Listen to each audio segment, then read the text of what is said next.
Okay, hello guys. Hello, 2 days to go. 2 days to go, exam na ni Inday. And the good thing is, sinabihan na ako ng maaga na dito yung exam ko. Dalawang type kasi to, di ba? 1 at saka 2. So, dito ako mag-exam sa 2. So, kailangan dito na daw ako lagi magpa-practice. Dahil ang last practice ko bukas na lang. Dahil Wednesday ang aking exam. Kalain mo yun?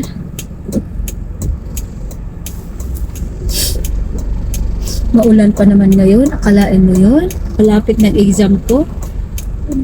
Good luck na lang talaga. Ay, tulungan mo ako, Lord. Ang problema ko hindi actual yung written exam. Dahil sobrang dami ng written exam. Okay? So, dito ako magpa-practice lagi. So, i-ano ko siya. I-manage ko yung magde-drive dito. So, iikot-ikotin na lang. Iikot-ikot ako dito sa number 2. And naulan pa naman. Buti na lang talaga sa trabaho ko ngayon, alas 6 ang pasok ko. At pinag-day off ako ng 2 araw. Buti na lang talaga ang bait ng aking ng amo ko. Sobrang bait niya. Pinag-day off ako ng 2 araw. Kaya 'di ba? Ngayon kasi naulan-ulan. Alo, mag-aano pala to? Tingnan mo. Ito ba yun? Ayun. Ignorante talaga ako Kasi naulan ba? Si Inday, ignorante ba? Siyempre. Alam mo yun? Nagda-drive ka pero hindi mo alam yung mga pipindutin sa kotse. Kakatawa talaga to si Inday. Kahit saan, ignorante talaga dahil. Yeah, I'm just true to myself. Ignorante talaga to dahil.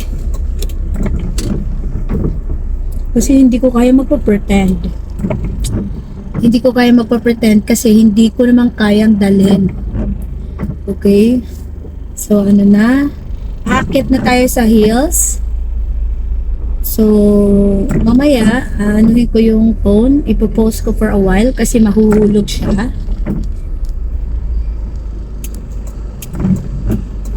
Ipopost ko for a while. So, post muna natin.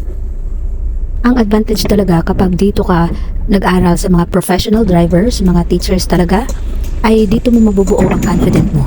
Yung confident na hindi mo nakuha dati ng mga ilang taon dahil takot na takot ka. Marami kang kinukonsider ng mga instances at mga negatron sa labas. Kasi kesyo ganito nga, makabangka ka ng iba.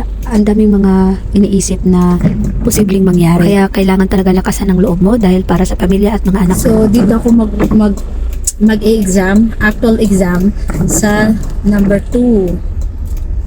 So, kailangan ma-practice ko dito lagi yung number 2. At least, sinabi na sa akin ng maaga. Dito yung exam ko. Kaya seryoso tayo dito sa bagay na to. Kapag gusto ko talagang gawin ng perfect, siniseryoso ko talaga to.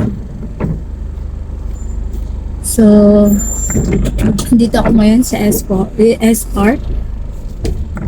Nakakatuwa talaga kasi ito yung isa sa mga mahirap, yung S-part, yung lalo na pag-reverse, pero ito yung naging paborito ko talaga na part. Kaya naniwala talaga ako sa walang mahirap na bagay na hindi mo kayang gawin kung pagtutuunan mo talaga ng pansin ito at practice lang ng practice talaga para alam mo lang yung tamang skills at galawan. More updates to go, don't skip the ads. More videos to go. God bless everyone.